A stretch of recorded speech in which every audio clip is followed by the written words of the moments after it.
इस कार्यक्रम के आयोजक हैं भव्यातिभव्य वर्षा योग समिति, 52 गजा, मध्य प्रदेश। आदिम तीर्थंकर प्रभु आदिनाथ मुनिनाथ, आदि व्याधि अगमग मिटे तुम पद में मम मात। चरण शरण है आपके तारण तरण जियाय, भवदधि तट तट ले चलो करुणा कर जिन राज।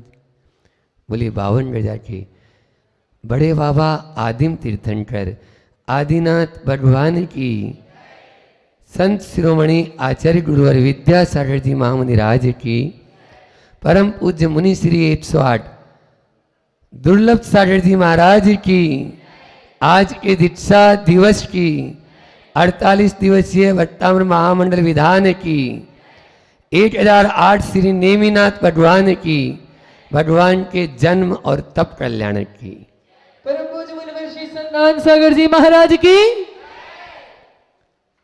एक अवसर हो तो हम उस पर बोलें। अब अनेक अवसर एक साथ आकर मिल गए और वो भी सिद्ध क्षेत्र 52 गजा की इस पावन भूमि पर। निश्चित रूप से सभी पुण्यशाली हैं हम लोग कि आज आचार्य श्री जी के एक तरफ उपकारों को कभी भूल ही नहीं सकते, और फिर आज के दिन एक नहीं एक साथ 25 दिगंबरी दीक्षा जबलपुर में तिलवारा घाट के उस प्रांगण पर हुई। ऐसे वीर सागर जी महाराज को आदि लेकर, जिसमें दुर्लभ सागर जी, विराट सागर जी आदि मुनिराज भी शामिल, आज 19 साल हो गए। 19 साल पूर्व 2004 में आज ही के दिन आचार्य श्री जी ने दीक्षाएं दी, जिसके विषय में अपन दोपहर में विस्तार से अपन समझेंगे। और अभी अभी आप लोगों ने प्रतिदिन यहाँ 48 दिन का यह अखंड विधान चल रहा है आदिनाथ भगवान का, लेकिन आज एक विशेष और कड़ी जुड़ गई और नेमिनाथ विधान आप लोगों ने विज्ञानमती माता जी द्वारा रचित यहाँ पर संपन्न किया। यह भी एक अतिशय है कि नेमिनाथ भगवान की आराधना हमें करने को प्राप्त हुई, और उसमें अभी 34 अतिशयों के अर्घ्य आपने चढ़ाए। एक एक अतिशय के अर्घ्य भी अपन ने चढ़ाए हैं। जैन धर्म में कौन कहता है कि चमत्कार को नमस्कार नहीं किया जाता? अरे जहाँ नमस्कार होता है वहाँ चमत्कार अपना आप होता है। इसलिए यहाँ तो शुरुआत ही 46 जो मूल गुण है अरिहंत परमेष्टि के, उसमें से 34 मूल गुण केवल अतिशयों के हैं। और अतिशय क्या है? बोलो, अतिशय क्या है? अतिशय चमत्कार नहीं तो क्या है? इसलिए ऐसा मत समझना कि जैन धर्म में चमत्कार को जो है स्थान नहीं है। हाँ, इतना जरूर है, साधना के प्रताप से उनके जन्म के पूर्व से ही ऐसा होना शुरू हो जाता है। जन्म के 9 महीने होते हैं तो उसके पहले ही जो है 6 माह पूर्व ही इस प्रकार से वहाँ पर होना शुरू हो जाते हैं कि वो अतिशय घटित होते हैं। ऐसे 34 अतिशय, अष्ट प्रात्याहार्य और 4 अनंत चतुष्टय, इन सबको जोड़ लेते हैं तो 46 मूल गुणों के साथ में आप लोगों ने नेमिनाथ भगवान की आज यहाँ पर आराधना की। और उसके बाद फिर भट्टामर का कहना ही क्या, आदिनाथ के दरबार में सुबह शाम दोपहर तीनों टाइम भट्टामर का पाठ यहाँ पर हो ही रहा है, कभी दोपहर में तो कभी सुबह और शाम को। प्रतिदिन जब आए थे उससे पूर्व हम लोग पारसनाथ भगवान की कल्याण मंदिर स्तोत्र पढ़ते थे। जब 44 दिन पूरे हो गए तो महाराज जी ने पूछा अब क्या आगे इसको विराम दे दें? मैं क्यों नहीं, आदिनाथ भगवान सामने नजर आ रहे हैं। जहाँ से आए वहाँ पारसनाथ मूलनाथ थे, और जहाँ सामने आदिनाथ थे तो रास्ते में ही आदिनाथ भगवान का यह भट्टामर का पाठ चालू किया। और प्रतिदिन आदिनाथ भगवान की आराधना बहुत ही अतिशयकारी। और फिर हमने भी सोचा जब चल ही रहा है तो बहती गंगा में क्यों नहीं, हमें भी विषय चाहिए था कि किस विषय पर बोलेंगे। पहले सोचा था कि महाराज जी की दिव्य जीवन के द्वार एक पुस्तक है जो सागार धर्मामृत पर है। अक्षर महाराज जी को हमने उसी पर ज़्यादातर बोलते हुए सुना, तो वही चीज़ हमारे भीतर में भी है कि उस पर करेंगे। लेकिन मैंने बोला बाद में, अभी पहले भक्ति की गंगा में सब डुबकी लगा रहे हैं, तो क्यों न हम भी उसी गंगा में डुबकी लगाएं। और भट्टामर पर ही अपनी एक 48 दिन की यह श्रृंखला चल रही है। एक एक दिन एक काव्य को लेते हैं और आगे बढ़ते चले जा रहे हैं।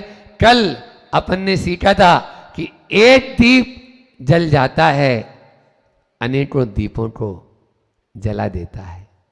एक दीप जलता है तो अनेक दीप स्वतः जलते हैं। लेकिन प्रभु हमारा यह दीप, तो किसी ने सत्य कहा है कि तेल खत्म खेल खत्म, ऐसा दीप है हमारा। दीप तो यह बुझने वाला है, लेकिन आपका दीप शाश्वत है, पूरे तीनों लोगों को, तीनों जगत को प्रकाशित करने वाला है। उसमें चलायमान नहीं होता है और वह चंचलता नहीं है। ऐसे दीप के साथ में तुलना की थी प्रभु की। लेकिन प्रभु का दीपक शाश्वत दीपक है और हमारा दीपक नश्वर दीपक है। इस प्रकार से आज वो एक कदम आगे बढ़ते हैं आचार्य मानतुंड, और अब दीप से आगे सूरज से तुलना करते हैं कि सूरज के साथ में हम तुलना करके देखें। लेकिन वहां पर भी सूरज में भी क्या कमी है, आप स्वयं देख लो। आचार्य मानतुंड स्वामी के शब्दों में अपन चलते हैं काव्य नंबर 17, निकाल लें। नास्तम कदाचिद अयासिन राहुगम में,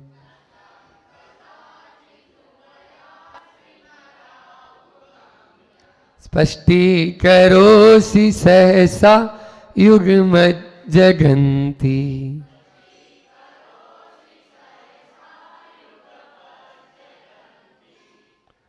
नाम्बोदरोदर निरुत्तमा प्रभाव,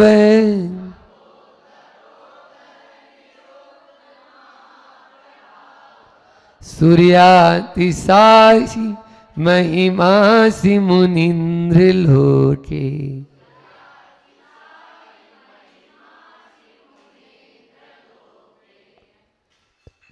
कदाचित उपयासी, संधि विच्छेद करके देखेंगे। फिर युगपत जगन्ति, नाम्बोदर, तो यहां पर है न अंबोधर, अंबोधर एक शब्द है। फिर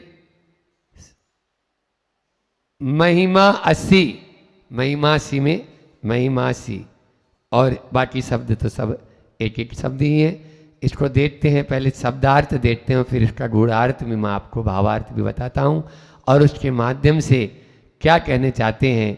क्योंकि आज एक सूरज की बात नहीं, तीन तीन सूरज की बात अपन को करना है। तीन सूरज यहाँ से निकलेंगे इसमें से। तो पहला तो यहाँ पर कि मुनिंद्र, मुनिंद्र के आगे संबोधन वाचक शब्द लगा है चौथी लाइन में, चौथी पंक्ति में। हे मुनिंद्र, कदाचित, कभी भी आप, अस्तम, अस्त, पहला शब्द था ना नास्तम, तो इसमें न अस्तम है। तो अस्तम यानी आप कभी भी, अस्त न उपयासी यानी नहीं होते हैं। हे मुनिंद्र, मुनिंद्र जो है वो पहले भी उपयोग किया था कि मुनियों के भी इंद्र हैं। 4 प्रकार के साधु होते हैं, ऋषि, मुनि, यति, अंगार। वहाँ पर सर्वार सिद्धि में आया कि जो देश प्रत्यक्ष और सकल प्रत्यक्ष के ज्ञाता होते हैं वे मुनि कहलाते हैं। तो अवधि ज्ञानी और मन पर्य ज्ञानी देश प्रत्यक्ष में आते हैं और केवल ज्ञानी सकल प्रत्यक्ष में आते हैं। उनके भी आप इंद्र हैं। और वैसे बोलचाल की भाषा में जो वैदिक परंपरा है, उस वैदिक परंपरा में साधु बोलते हैं और अपने यहाँ उसी को मुनि बोलते हैं, ठीक है ना। तो जैन परंपरा में उसी को मुनि कहा गया, उनके यहाँ वेदों में भी यह उल्लेख मिलता है। तो ऐसे मुनियों के भी इंद्र, तो हे मुनिंद्र, आप कभी भी अस्त नहीं होते हैं। फिर दूसरी विशेषता देखो, न राहु गम्य, मतलब राहु से ग्रसित नहीं होते हैं। सहसा, सहज ही, जगंती, तीनों लोकों को युगपत एक साथ स्पष्टीकरोसी, प्रकाशित करने वाले हैं। दूसरी विशेषता बताई। पहली क्या बताई कि आप कभी भी अस्त नहीं होते हैं। दूसरी बताई आप कभी भी राहु से ग्रसित नहीं होते हैं। तीसरी बताई सहज ही, सहसा, सरलता से, है ना, कोई अलग से विशेष ताम झाम नहीं करने पड़ते हैं आपके लिए। तो सहज ही आप तीनों लोगों को, जगत, जगंती, तीनों लोगों को, बहुवचन है इसलिए तीनों लोग आ गए ना। द्विवचन होते तो दो ही लोग आते। आप क्रियापद से पकड़ लो। हाँ, गच्छति मतलब एक जाता है, राम है गच्छति, राम जोड़ दो उसके साथ, तो गच्छति बोलते ही पकड़ में आ जाएगा। तो गच्छन्ति यह बहुवचन शब्द है, तो तीन, बहुवचन दो के बाद ही शुरू होता है ना, तीन से ही, इसलिए तीनों लोक। तो तीनों लोकों को युगपत एक साथ स्पष्टीकरोसी, प्रकाशित करने वाले हैं। तीसरी विशेषता बता दी, तीनों लोकों को आप सहज में ही प्रकाशित करने वाले हैं। आप देखिए कल वाले छंद में और आज वाले छंद में आचार्य ग्रंथों की ये शैली होती है कि एक क्रियापद को पहले बोल दिया या एक शब्द को बोला। कल आया था आपके प्रकृति करोसी, आज आया है स्पष्टी करोसी, है ना। कल प्रकृति करोसी था, कल आया था जातु और आज आया है युगपत, है ना, एक साथ जातु। और यहाँ पर आज उन्होंने कदाचित, उस जातु के स्थान पर कदाचित, वहाँ पर भी जातु यानी कभी और कदाचित यानी भी कभी भी आप। इस प्रकार से आप यह तीनों लोगों को एक साथ प्रकाशित करने वाले। और देखो अभी अंबोदर, अंबोदर यानी अंबो यानी जल, और जल को जो धारण करे वो कौन, जल को कौन धारण करता है। अभी तो उमड़ घुमड़ कर आते रहते हैं बड़वानी और बावन गजा में भी, सर्वत्र ही है। तो क्या आते हैं, बादल। तो बादलों के द्वारा निरुद्ध प्रभाव है आपका प्रभाव, जो महाप्रभाव, निरुद्ध महाप्रभाव है वह निरुद्ध न निरुद्ध महाप्रभाव है। महाप्रभाव रुकता नहीं है। आपका जो महाप्रभाव है वह बादलों के द्वारा भी रुकता नहीं है। ऐसे लोके लोक में सूर्यातिशाई आप सूर्य, ऐसे अतिशयकारी सूर्य से भी महिमावान, महिमा वाले असी हैं।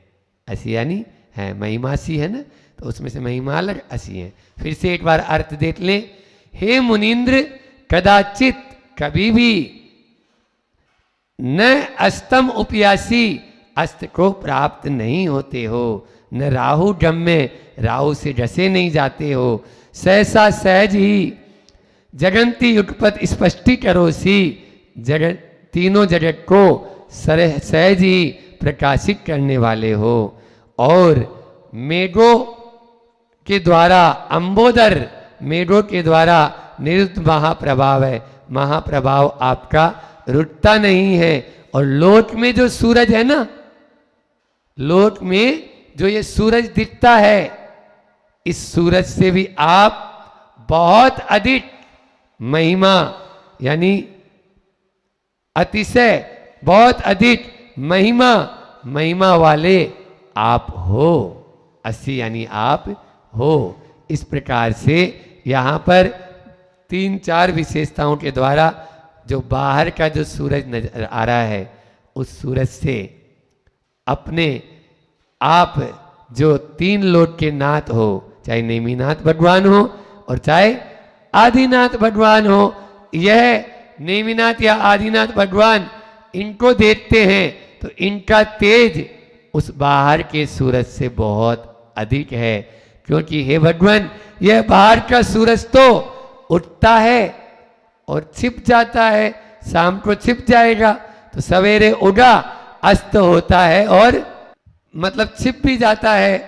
और यह बाहर के सूरज में जब राहु सामने आ जाता है, उसके सामने, तो आप देखते हो कई बार हो जाता है, साल भर में आता ही है। तो इस प्रकार से सूर्य ग्रहण देखा आपने, अंधकार जैसा भी हो जाता है। इधर तो नहीं होता, उत्तर प्रदेश साइड में जाओ तो बिल्कुल अंधेरा जैसा लगता है और कमल भी वापस से मुरझा जाते हैं। वो देखते हैं कि सूरज गया, तो राहु के ग्रस्त यह जो सूरज है राहु से ग्रसा जाता है। फिर तीसरा है, यह जो सूरज है वो सीमित क्षेत्र को प्रकाशित करता है। अभी यहाँ पर आप लोग हमारा प्रवचन सुन रहे हो, विधान कर रहे हो, और अमेरिका में अभी फोन करके पूछ लो वो लोग क्या कर रहे हैं, बोलो वहां पर सब निद्रा में। तो बोलो आप ही के यहाँ पर थोड़े से क्षेत्र में ये प्रकाशमान है, पूरे क्षेत्रों में ये प्रकाशित नहीं होता है, लेकिन आप तो तीनों लोगों को प्रकाशित करते हो। और चौथा क्या बताया, बादलों की ओट। अभी देखो सूरज देखने को कम मिलता है क्योंकि बादल ज्यादा रहते हैं, सावन भादों में रहते ही है, बादल आते हैं तो सूरज छिप जाता है। ये अलग बात है कि पूर्ण अंधकार करने में वह सक्षम नहीं है। अभी बताएंगे कि किस प्रकार से आत्मा रूपी सूरज की बात यहाँ पर आचार्य मानतुंड करना चाहते हैं। आचार्य मानतुंड कह रहे हैं अब और कोई सूरज की बात नहीं, जैसे आप सूरज हो वैसे ही मेरे भीतर भी एक सूरज है। आप में और मेरे में कोई फर्क नहीं है, केवल इतना ही है कि आपके द्वारा 4 घातिया कर्मों का नाश कर दिया, इसलिए आपकी आत्मा से वह तेज प्रकट हो रहा है जिससे कर्म रूपी आवरण हट चुका है, और मेरे अभी वो कर्म रूपी आवरण आच्छादित है। इसलिए मेरे भीतर वैसा तेज नहीं जैसा आपका तेज है। आप शाश्वत हैं, हमारी आत्मा भी शाश्वत है, लेकिन शरीर अपेक्षा से यदि हम दृष्टि डालते हैं तो वह शरीरों को बदल बदल कर आ रही है। हे भगवान, जिस प्रकार से केवल ज्ञान को प्राप्त कर लेते हैं तो क्षायिक ज्ञान हो जाता है, और क्षायिक ज्ञान कभी बढ़ता घटता नहीं है, लेकिन अभी मेरा क्षयोपशमिक ज्ञान है, वह घटता कर्म के क्षयोपशम से बढ़ता है, उपशम हो जाता है कभी कभी, तो वह अच्छा ज्ञान नजर आने लगता है, और कभी कभी और ज़्यादा प्रगाढ़ उसमें जो है उतलापन आ जाता है, तो ज्ञान ही याददाश्ती चली जाती है। आप देखिए इसी एक ही भाव में, क्योंकि हमारा ज्ञान क्षयोपशमिक ज्ञान है, कर्म रूपी। और देखो कर्म रूपी राहु जब सामने आ जाता है तो केवल ज्ञान रूपी सूर्य उद्घाटित नहीं हो पाता है, इसलिए राहु के आड़े आने से हमारा ज्ञान तिरोहित हो जाता है। इस प्रकार यहाँ आत्मा रूपी सूर्य की बात हुई, और जो प्रभु सामने विराजित हैं आपके, इन प्रभु की त्रिलोकी नाट की बात हुई, और एक सूरज जो हम देखते हैं आकाश में, उस सूरज की बात हुई। 3 यहाँ पे सूरज हमें दिख रहे हैं, लेकिन इन तीनों सूरज में, इन तीनों सूरज आगे कहेंगे, चंद्रमा से कल्पना करेंगे तो हमें ऐसा लगा कि कभी अपन ने वो मन्ना डे का जो एक मतलब गीत था कि तुझे सूरज कहूँ या चंदा, और कल अपन ने दीपक की बात कही थी, तुझे दीप कहूँ या तारा। तारे की बात यहाँ पर नहीं की, फिर भी तारागण की यानी बात आती है एक क्षण में। तो इस प्रकार से सूरज को कहें तो उसमें, या सूरज की उपमा, उपमाओं में भी मैंने बोला था कि सूरज की उपमा देता हूं तो उसमें आग है, और चांद की उपमा देता हूं तो उसमें दाग है, और समुद्र की उपमा देता हूं तो उसमें झाग है। हे प्रभु, आप तो न आग है, न दाग है, न झाग है, आप तो वीतराग हैं। तप और जन्म कल्याणक है एक, उनके बारे में भी बात कहकर अपनी वाणी को विराम दूंगा कि जैसे ही भगवान को केवल ज्ञान की प्राप्ति, इच्छाई ज्ञान की प्राप्ति हुई, तो बलराम पूछते हैं कि, क्योंकि एक जैसे भगवान का जो भामंडल होता है ना, उस भामंडल में 7 भव नजर आते हैं। कितने? और जो वापिकाएं होती है या अन्य जो और भी, तो उसमें 3 भव नजर आते हैं। कितने भव नजर आते हैं? 3 भव। तो यहाँ पर जब समूसरण में व्यक्ति पहुंचता है तो अपने आगे पीछे के भाव 3 3 6 और 1 7 भव उसको नजर आने लगते हैं। तो इन भवों को वो देखकर स्वयं ही भगवान के आगे अपनी जिज्ञासा रखता और उसका समाधान उसे अपनी भाषा में मिल जाता है, चाहे वो तिर्यंच हो और चाहे वो मनुष्य हो, चाहे देव हो। तो इस प्रकार से बलराम ने अपनी एक जिज्ञासा रखी कि भगवान, यह जो द्वारिका नगरी है इसका क्या भविष्य है, और ये जो श्री कृष्ण है उनका क्या।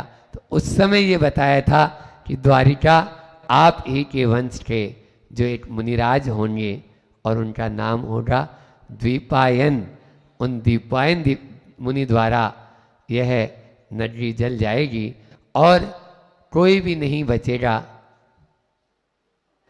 बस ऐसे 2 उंगली उठा दी, 2 रहेंगे, और उसमें उनको जो है बताया कि ये 2 बच पाएंगे, निकल पाएंगे, और वो 2 ही निकले, जो है बलदाऊ और श्री कृष्ण, और बाकी कोई भी नहीं बच पाए। ये शाश्वत है। तो इससे हमें शिक्षा ये लेना है, या आज के संदर्भ में मैं ये कहना चाहता हूँ, 24 तीर्थंकरों का जिस दिन जन्म कल्याणक मनाया जाता है उसी दिन तप कल्याणक क्यों है?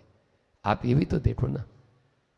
इससे जो शिक्षा अपन को ग्रहण करना है, या आज जो तीर्थंकर नेमी प्रभु का जो तप कल्याणक हमें क्या शिक्षा दे रहा है। 24 में से 22 तीर्थंकरों का उसी दिन तप कल्याणक है जिस दिन उनका जन्म कल्याणक है, क्योंकि जन्म की सार्थकता तप करने में है।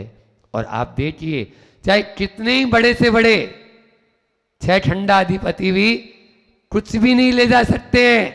आपको सब जलकर राख होना है और खाक होना है।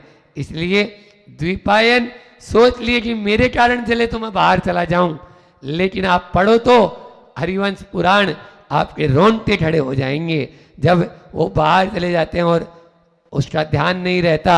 जो मास घट जाते हैं और जो एक अल्प मास जो होता है या अधिमास होते हैं, तो उनका ध्यान नहीं रहा और अधिमास का ध्यान नहीं रहा, तो वो पहले आ गए।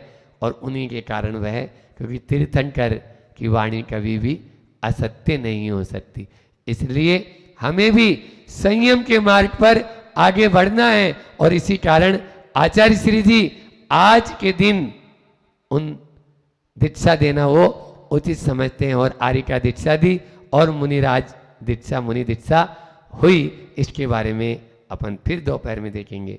अभी तो अपना समय आगे बढ़ रहा है। इसका पद्यानुवाद लेकर अपनी वाणी को विराम देता हूं। अस्त न होता कभी न जिसको एक साथ 3 लोक का ज्ञान विबल, बादल की आकर की ओट, आप अपूर्व दिवाकर। यहाँ पर आचार्य जो है, हिंदी अनुवाद तो आचार्य मानतुंड स्वामी ने नहीं किया, लेकिन कमल कुमार जी का यह पद्यानुवाद बहुत ही मार्मिक है, और अपन लोग हिंदी में इसी को ज़्यादा महत्व भी देते हैं। वैसे तो सैकड़ों प्रकार से हुआ है। तो यहाँ पर भी यही कह रहे हैं कि हे भगवान, अस्त न होता कभी न जिसको ग्रस पाता है राहु प्रबल, क्योंकि वो प्रबलता उस समय राहुल में आती है और वह एक समय विशेष होता है। जैसे ही वह सूरज के सामने आता है तो सूरज का तेज कम हो जाता है और राहु का अंधकार, कालापन जो हमारे कर्म रूपी कालिमा है उसका तेज यानी ज़्यादा हो जाता है। इसी प्रकार से वह सूरज को ग्रस लेता है। एक साथ बतलाने वाला, एक साथ यानी जो है बतलाने वाला सर्वज्ञ का ही ज्ञान होता है। तीन लोक का ज्ञान उनके पास में है। वो एक साथ युगपत तीनों लोक और तीनों कालों के पदार्थों को एक साथ जानते हैं। रुकता कभी प्रभाव न जिसका बादल की, कभी भी उनका प्रभाव रुकता नहीं है क्योंकि वह क्षायिक ज्ञान हो चुका है। ऐसा यानी ज्ञान प्राप्त होने पर ही ऐसी गौरव गरिमा वाले हे प्रभु आप अपूर्व कोट हैं। मन प्रफुल्लित हो जाता है। हम अपने हमारे लिए जो बोले नहीं उनके लिए नहीं, जो हमारे से ज्येष्ठ भ्राता के लिए जब बोले तो उनको सुनकर या गुरुदेव के प्रति जो आप लोग विनय प्रस्तुत कर रहे थे वो। आज के दिन को अपन उपकार दिवस के नाम से भी जानते हैं कि गुरु ने शिष्य पर बहुत बड़ा उपकार किया कि शिष्य को अपना बना लिया, और जिसके जीवन में गुरु नहीं उसका जीवन अभी शुरू नहीं। जब तक गुरु को शिष्य नहीं मिलेंगे तब तक भी बेड़ा पार होने वाला नहीं है। भगवान महावीर स्वामी का आपने उदाहरण सुनाई कि 66 दिन तक उनकी दिव्य देशना नहीं खिली केवल शिष्यत्व के अभाव में। लेकिन जब दुर्लभ सागर जी जैसे शिष्य मिल जाए, ऐसे गुरु को अपने भीतर में इतनी खुशी होगी कि वो अभिव्यक्त कर नहीं सकते हैं। यहाँ पर हम सब ने यह आज दीक्षा दिवस अपन जो मना रहे हैं, क्योंकि वर्तमान में विषयों की चकाचौंध में चारों तरफ जब विषय वासना का बोलबाला हो और जवान उम्र में आचार्य श्री जी के चरणों में आकर दीक्षा का निवेदन करे, एक चमत्कार से कम नहीं है। ये सबसे बड़ा चमत्कार है। एक बार एक राजनेता गुरु चरणों में आए और वो एक मुनिराज जी से पूछने लगे, क्यों बाबा के कोई चमत्कार वगैरह हैं आचार्य श्री जी के लिए? वो बोलने लगे, क्यों इन बाबा के कोई चमत्कार हैं? तब उन्होंने जवाब दिया कि भरी जवानी में चारों तरफ जब चितनाहट हो विषयों की, और उसमें यदि नए युवा और युवतियां, पढ़े लिखे नौजवान यदि दीक्षा लेने के लिए संयम के मार्ग पर आरूढ़ होने के लिए लालायित हो जाएं, लाइन में लगकर अपने नंबर का इंतजार करें, इससे ज्यादा चमत्कार और कुछ हो नहीं सकता है। इससे बड़ा चमत्कार और कुछ हो नहीं सकता है। ये सबसे बड़ा चमत्कार है। आचार्य देखो, हमने आज का टाइटल दिया था कि दीक्षा बिन या बिन दीक्षा शिक्षा कहाँ, बिन दीक्षा शिक्षा कहाँ। बिना दीक्षा की शिक्षा होती ही नहीं है। आप लोगों को सबको मालूम है, विद्याधर से विद्याधर, विद्यासागर सबकी पढ़ी हुई है। और उसमें जैसे ही देशभूषण महाराज जी से जब ब्रह्मचर्य व्रत लेकर अध्ययन की दृष्टि से ज्ञान सागर जी महाराज जी के चरणों में आचार्य श्री जी पहुंचते हैं कि मैं आपसे अध्ययन करना चाहता हूं, नाम क्या है? विद्याधर। तो बस मेरी विद्या लेकर तुम भी उड़ जाओगे। इसी समय से, अभी से आजीवन सवारी का त्याग, ये होती है दीक्षा, ये होती है दीक्षा। और उसके बाद में शिक्षा अपना आप ही मिलती चली जाती है। हमारे आचार्य श्री जी बार बार एक ही बात कहते हैं कि जब तक पहले आप चलना शुरू नहीं करेंगे, आचरण में नहीं लाएंगे, तब तक आप शिक्षा की केवल रट भर लगाते रहो या स्वाध्याय घंटों करते रहो, उससे कोई लाभ मिलने वाला नहीं है। 4 बातें याद रखना। आज दीक्षा दिवस हम मना रहे हैं, तो पहले अपन ये समझे कि दीक्षा लेना, दीक्षा देना, दीक्षा निभाना और दीक्षा को सार्थक करना, 4 शब्द हैं। दीक्षा लेना, दीक्षा देना, दीक्षा निभाना और दीक्षा को सार्थक करना। दीक्षा लेना ऐसा कोई सरल काम नहीं है। इंद्रजीत जी अभी बता ही रहे थे आप लोगों को कि आर पार की जो है वहाँ पर हो गया, क्योंकि ये जन्म जन्मांतर का पुण्य हमारे खाते में होगा, तब किसी परिवार से जाकर कोई दीक्षित हो पाता है, या तब कोई जीव दीक्षित हो पाता है। आचार्य कुंद कुंद स्वामी प्रवचन सार में यही कहते हैं कि दीक्षा लेना सरल काम नहीं है। यह तो पूर्व पुण्य का तीव्र उदय आता है, जब जाकर वह दीक्षा लेते हैं। और दीक्षा देना भी हर किसी को नहीं चाहिए। दीक्षा देना, आज जो ये परंपरा चल पड़ी है, केवल मात्र आचार्य है, और वो भी वरिष्ठ आचार्य है। ऐसा नहीं कि दीक्षा लेने के पहले ही आचार्य पद ले लिया है, अभी तो दीक्षित हुए ही नहीं है, वो वाले नहीं। क्योंकि आचार्य श्री जी कहते हैं दीक्षा ली जाती, हाइकू है, दीक्षा ली जाती, पद दिए जाते, सो यथा योग्य, सो यथा योग्य। जब मेरी दीक्षा हुई तो दूसरे दिन से ही मूलाचार की क्लास चालू हो गई। गुरु पूर्णिमा को दीक्षा हुई और वीर शासन जयंती से मूलाचार की क्लास, मूलाचार प्रदीप की क्लास चालू हुई। 1 या 2 दिन हुए होंगे, तीसरे दिन बोले, सुन रहे हो, हमने दीक्षा दी नहीं है, आपने ली है। ये आचार्य श्री शब्द अभी भी कान में गूंज रहे हैं। मैंने दीक्षा दी नहीं है, आपने ली है। मैं भी सबसे आगे की पंक्ति में, हम तीनों महाराज जी बैठे थे, हमने कहा जी आचार्य श्री जी, हमने लड़कर दीक्षा ली है, आपने दी नहीं है, आपसे जबरदस्ती।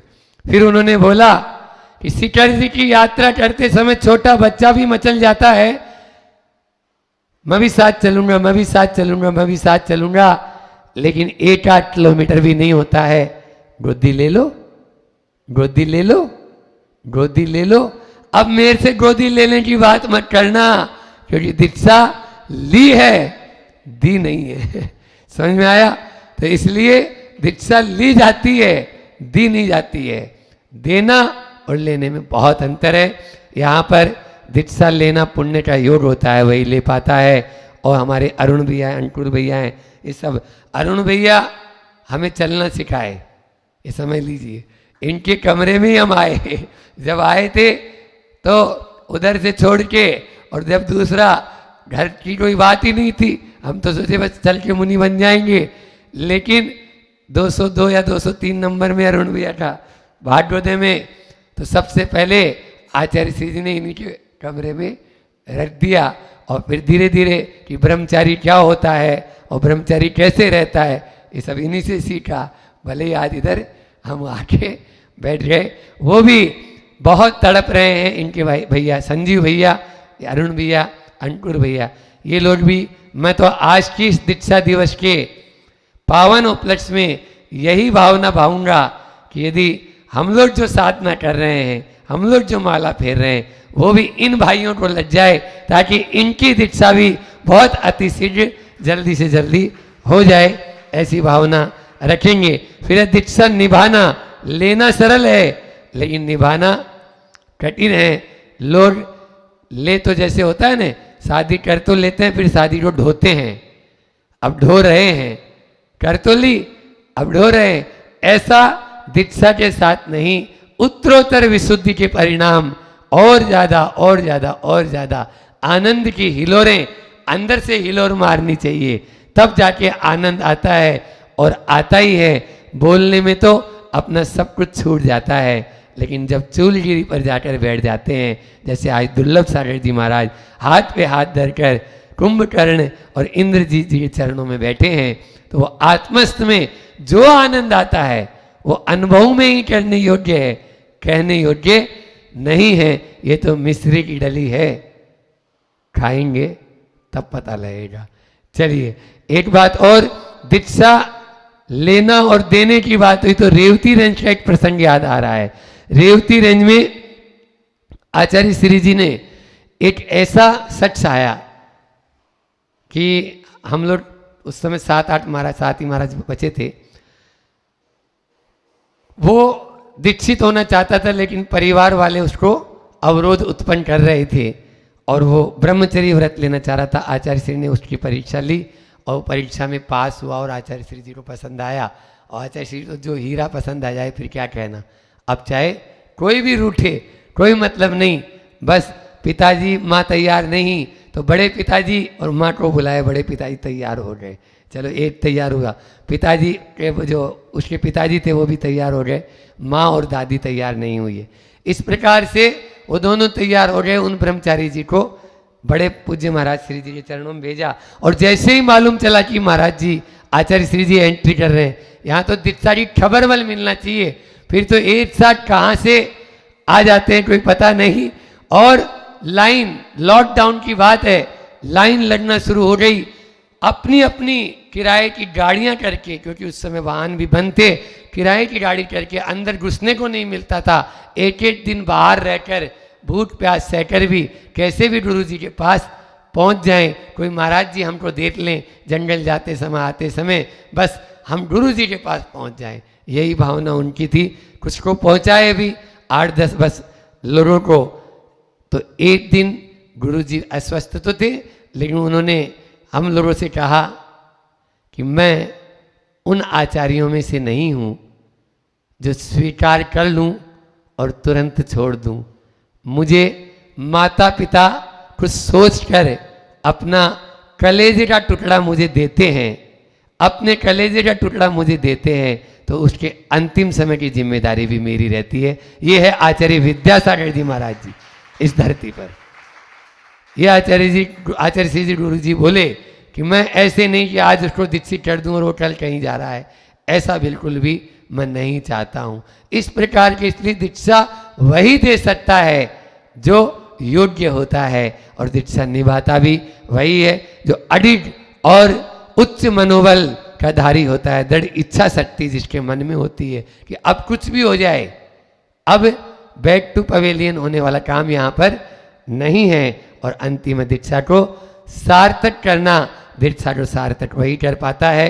दीक्षा प्रभावना के लिए नहीं ली जाती, दीक्षा जैसे पूज्य महाराज जी कर रहे हैं वैसे आत्म साधना और समाधि के लिए। अपन लोग प्रतिदिन 3 टाइम भक्ति कर रहे हैं तो उसमें एक ही बात पढ़ते हैं, बोधि समाधि या सूर्य मरणम, बोहि लाओ सूर्य रमणम समाई मरणम जिन गुण संपत्ति हो मध्यम। यह अंचलिका प्रतिदिन कितने बार पढ़ते हैं, इसीलिए पढ़ते हैं कि दीक्षा का मुख्य उद्देश्य है समाधि पूर्वक मरण कर कर अपने जीवन को सुधारना। हर दीक्षार्थी का यही लक्ष्य है। वो वैयावर्ती शिरोमणि, वैयावर्ती में हमेशा अग्रणी। आप देखिए कोई भी हो, छोटा हो बड़ा हो, एलट हो चुल्लट हो, माता जी हो महाराज हो, ब्रह्मचारिणी दीदी हो भैया हो, रात में हो दिन में हो, और देश में हो या विदेश में हो, कोई क्षेत्र और कोई काल उनके लिए बाधक नहीं। वो है वैयावर्ती शिरोमणि। आपने संघ में देखा नहीं, उनको आयुर्वेद का, उनको एक्यूप्रेशर का, उनको हीलिंग थेरेपी जो अपनी होती है, ऊर्जा प्रवाह, इसका बहुत अच्छा, यानी उसके अलावा अन्य भी। और वो है ज्ञान शिरोमणि, ज्ञान के अंदर भी वो शिरोमणि है। क्यों? धौला, जय धौला, ये महाग्रंथ पढ़ दिए उन्होंने, पढ़ रखे हैं। और उसके साथ में अनेक है, यानी चाहे वास्तु के ले लो, और चाहे वैद्य ग्रंथ ले लो, और चाहे आप ज्योतिष ले लो, हर चीज में पारंगत ये ज्ञान की पराकाष्ठा वाहिल कर सकता है और कोई नहीं कर सकता। और उसके अलावा वो ध्यान शिरोमणि अभी आप देख ही रहे हैं। 4 शब्द हमने दिए, पहला चर्या शिरोमणि, दूसरा वैयावर्ती शिरोमणि, ज्ञान शिरोमणि और ध्यान शिरोमणि आचार्य समंत भद्र स्वामी की उन पंक्तियों को सार्थक करते हैं। विषयासा वसाती तो निरारंभो परिग्रह ज्ञान ध्यान तपोरतस तपस्वी से प्रशस्यते तपस्वी से प्रशस्यते। ऐसे साधु की जितनी हम गुणगान करें उतना ही कम है। ये तो समय की अपनी सीमा होती है, लेकिन फिर भी उनके गुणों का अपन बखान हमेशा करते चले जाएंगे। आने वाले दिनों में प्रतिदिन और उनके गुणों को अपन एक एक करके चले जाएंगे। और भी लोगों को तो बहुत बोलना था। अभी रोशन भैया भी बोले, एक छोटा सा ही उदाहरण उन्होंने सुनाया, लेकिन वो भी मार्मिक। गुरु जी की हर बात बहुत वजनदार होती है। आप देखिए, नीचे देख के चलो, इतना बोल दिया, इसका मतलब उसमें पूरे शास्त्र आ गए। आप ये समझ लो, पूरे शास्त्र। आप अलग से अब मूलाचार की जरूरत ही नहीं है, मूलाचार उसी पर ही पूरा आधारित है। आप देख लीजिए, देखभाल कर चलना, सब में दर्शन, सब में ज्ञान, सब में चारित्र, तीनों आ गए। रत्नत्रय इसी का तो नाम है, रत्नत्रय इसी का नाम है।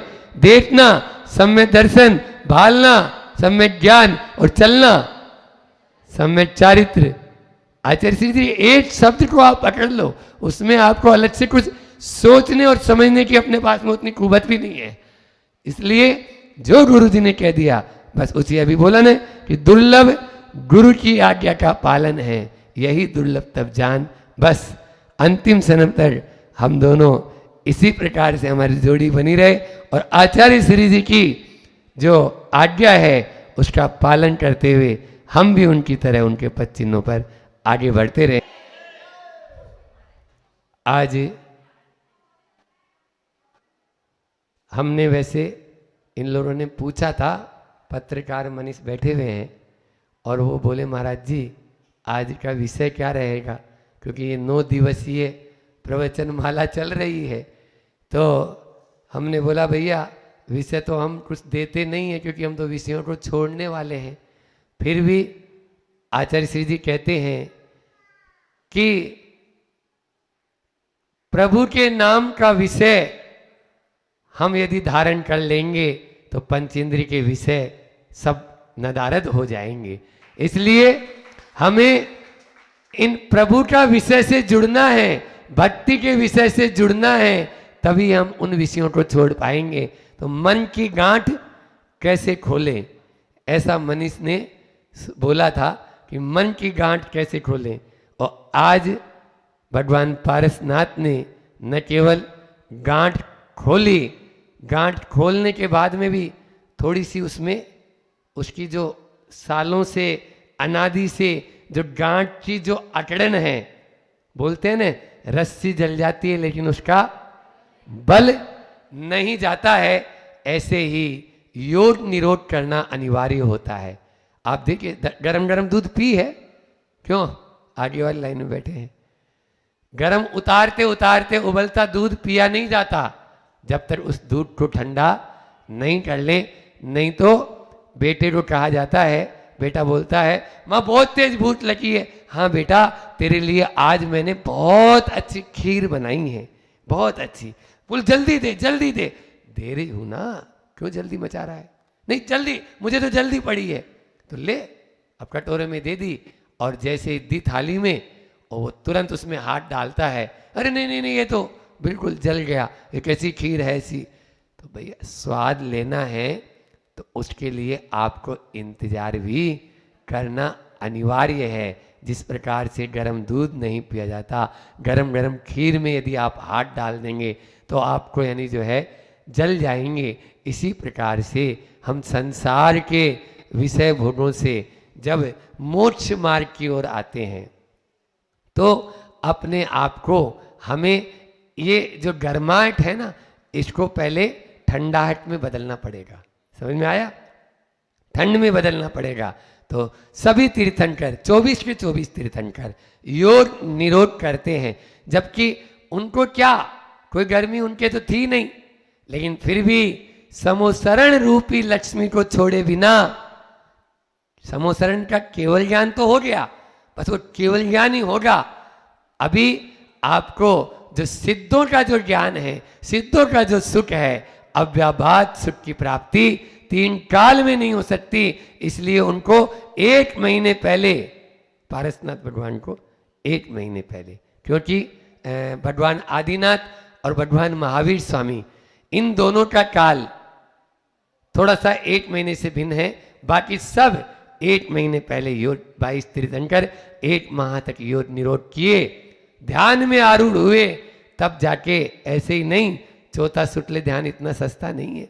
हाँ, इसलिए वह चौथा शुक्ल ध्यान के बल पर बिल्कुल 5 लघु अक्षर जो है, हाँ, ए आ ई ई री, बस इतना जो है, ए ई री ली, ए ई उ री ली, ऐसा ये 5 ह्रस्व अक्षर जो ह्रस्व है, बोलने में कम समय लगे, अपना तो बहुत ज़्यादा समय है। तो इस प्रकार से भगवान पारसनाथ को आज ही के दिन मोक्ष कल्याण की, उनको मोक्ष की प्राप्ति हो गई और वो हम सबसे विदा हो गए। लेकिन कब? जब उन्होंने अपनी मन की ग्रंथि को खोला, मन की गांठ को। और एक भाव नहीं, आप लोग पूजा में पढ़ते हैं, 10 भाव तक लगातार अपनी उस मन की गांठ को जो बंधी थी उसको खुला ही रखा। हम तो थोड़ी देर भी नहीं खोलते। खोलते क्या है? हम तो ऐसी गांठ बांध लेते हैं महाराज, दीवार पर लगा हुआ कैलेंडर हर महीने हर साल बदल देते हो। दीवार पर लगा हुआ कैलेंडर हर महीने, उसको अभी 1 तारीख आई और आप लोगों ने पलट दिया, 1 दिन भी ज्यादा नहीं रखा, 1 दिन पहले ही पलट देते हो। वो तो छोड़ो महाराज जी, आजकल तो हर दिन वाला कैलेंडर भी आता है। हर दिन का कैलेंडर हम फाड़ कर फेंक देते हैं। फिर आप अपने ही संबंधियों का, अपने ही रिश्ते नाते में जो लगते हैं, उनकी गांठ को बांध कर उस कैलेंडर को क्यों बांध के रखे? तुम गलत हो, बस पलट दो, गलत को पलट दो, सारी संबंधों की जड़ हो जाएगा, संबंधों की जड़ हो जाएगा। सारे संबंध ऐसे ही हो जाएंगे जैसे कमट का जीव पारसनाथ के साथ कर लिया। जैसे कमट के जीव को वहां समोसरण में आंसू बहा रहा है, थर थर थर थर आंसू बह रहे हैं, पलट दो। क्या पलट दो? You are right, I am wrong, you are right, I am wrong. माला फेरो, नमोकार की माला फेरते फेरते तो बहुत हो गए, मैं मना नहीं कर रहा हूं, और फेरे, लेकिन ये भी माला फेरो, you are right, I am wrong, you are right, I am wrong, you are right, I am wrong. 108 बार सुबह उठते ही रोज फेरेंगे तो सामने वाला भी आपके चरणों में नतमस्तक हुए बिना नहीं रहेगा। ये मैं गारंटी से मैं बोल सकता हूं। क्यों? क्योंकि आपने ऐसी ही भावनाएं, ऐसी ही भावनाएं, यही तो भावना योग है, यही अरहम योग है, यही हमारा योग है, और यही हमारा पारसनाथ भगवान का योग है। समझ में आ रहा है? उन्होंने भी यही बोला है। कमट पर भगवान पारसनाथ पर उपसर्ग किसने किया?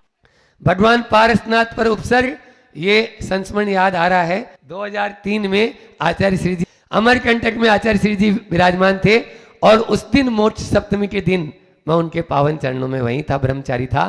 तो उन्होंने पहले मंच पर जैसे ही प्रवचन शुरू किया तो सबसे पहला प्रश्न पूछा, सभी बोलो पारसनाथ भगवान पर उपसर्ग किसने किया?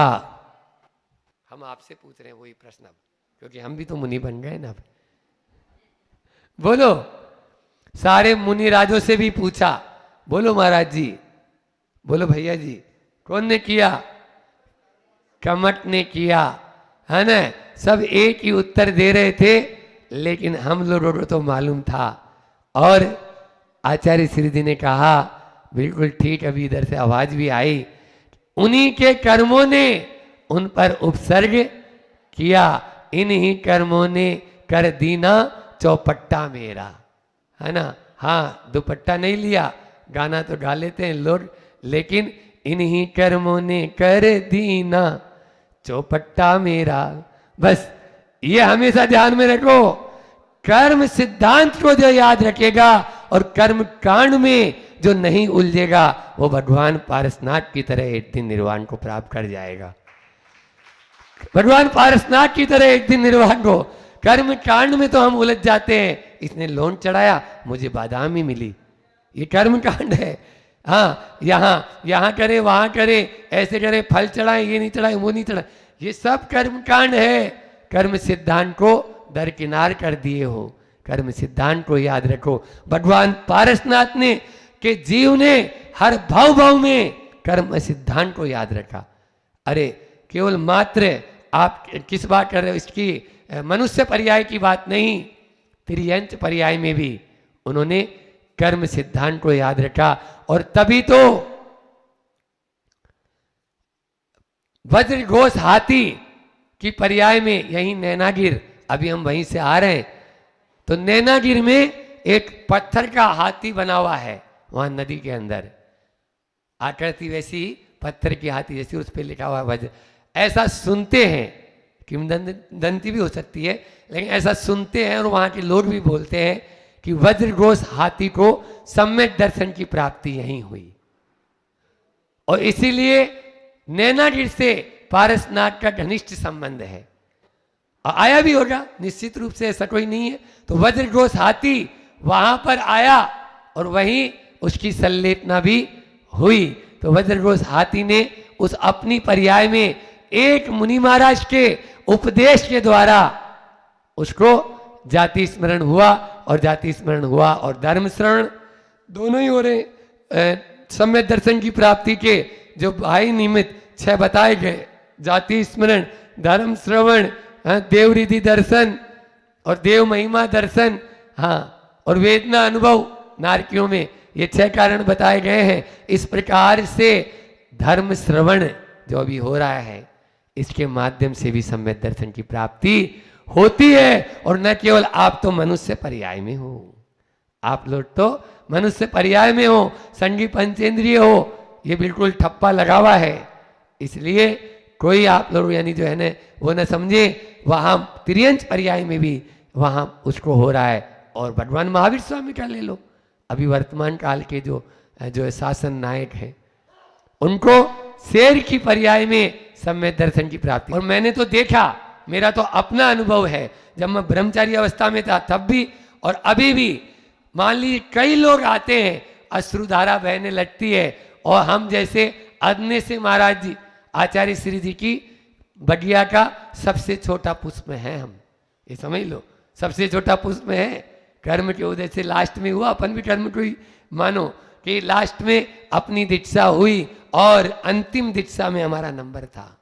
उसके बाद में दीक्षा हुई, लेकिन आचार्य श्री जी ने ओम कर दिया था बीना बारा में, ओमकार अंतिम नाम, और उसके बाद में जो दिया तो मैं अपने साथ नहीं रखूंगा, आपको समय सागर जी के साथ में रहना हो तो बोलो, दीक्षित मैं कर दूंगा, लेकिन हमारा तो ओम हो चुका है। ऐसे हम खुशनसीब अपने आप को मानते हैं, भले ही चलती ट्रेन या उसके बाद में नंबर आया हो, लेकिन गुरुदेव ने कृपा कर अपना लिया मुझे, ऐसा यानी सौभाग्य प्राप्त हुआ। तो निश्चित रूप से ये सब तभी होता है जब अपन सरलता रखें। सांप देखा आप लोगों ने, सांप संसार में कितना ही टेढ़ा मेढ़ा चल ले, लेकिन जब बिल में घुसेगा तो बस, बिल में घुसना है तो सीधे हो जाओ, सरल हो जाओ, मन में गांठ मत बांधो।